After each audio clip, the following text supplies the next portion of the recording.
காரில் வந்து ஒரு சம்பவம் ஒன்று பண்ணியாச்சு. ஸோ இப்போ காரை வந்து ரிப்பேர் பண்ண போகிறோம். அது எங்களோட ஒர்க் பண்ணுற ஒரு கொலீக் ஒன்று இருக்கிறார். ஸோ அவர் தான் வந்து எனக்கு ஹெல்ப் பண்ண போகிறார். ஸோ சம்பவம் பெரிய சம்பவம். ஸோ எல்லாம் முதலையெல்லாம் ப்ரிப்பேர் பண்ணிட்டேன். ஸோ இன்றைய நாளுக்காண்டு வெயிட் பண்ணி வந்தேன். ஏதாவது ஃப்ரீயாக ஆகணும் செய்கிறதுக்காண்டி. ஸோ பார்க்கலாம். இதுதான் சம்பவம். ஒரு கார் ரெண்டு பின் டோரே கழட்டியாச்சு. ஸோ அந்த டோர் தான் இங்கே இருக்குது. அது வந்து கீழே டேமேஜ் ஆகிடுது. ஸோ அவர் வந்து அந்த மேலே இருக்கிற அந்த பிளாஸ்டிக் இது ரப்பரை வந்து கழட்ட போகிறார்.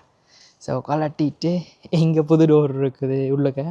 ஸோ இது ஏற்கனவே நான் முதலே எடுத்துட்டேன். நான் இந்த டோர் வேறு கலரில் இருந்தது. எடுத்து இந்த பெயிண்ட் அடித்து எல்லாமே செய்தாச்சு.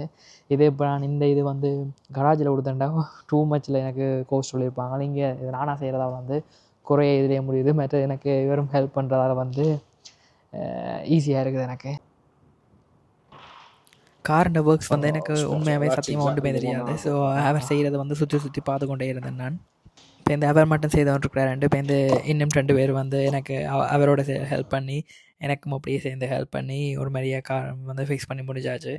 ஸோ அப்படியே ஃபிக்ஸ் பண்ணிவிட்டு அப்படியே நாங்கள் ஹேட்ச் இருந்தோம். கீழே ஒரு ஒரு பிளாஸ்டிக் போர்டுன்னு மட்டும் தான் போட்டோணும்.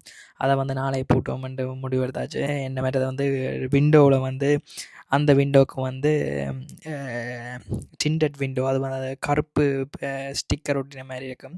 ஆனால் அது ஸ்டிக்கர் இல்லை, அது விண்டோவிலேயே அது இதண்டி இருக்குது. அது இங்க் மாதிரி ஒரு சம்திங் எனக்கு அதை வடிவாக தெரியாதுமையாவே. ஸோ அப்படி இருந்தாலும் விண்டோ வந்து நாளைக்கு மாற்றுவோம்ன்ட்டு நான் கேட்டேன். அவர் ஓகேன்னு சொல்லியிருக்கார்.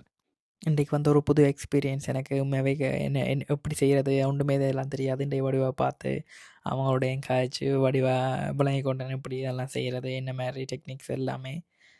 ஒரு வித்தியாசமாக இருந்துச்சு இது. அண்ட் இனி இப்படியெல்லாம் சம்பவங்கள் செய்யக்கூடாதுன்னு முடிவெடுத்துட்டேன்.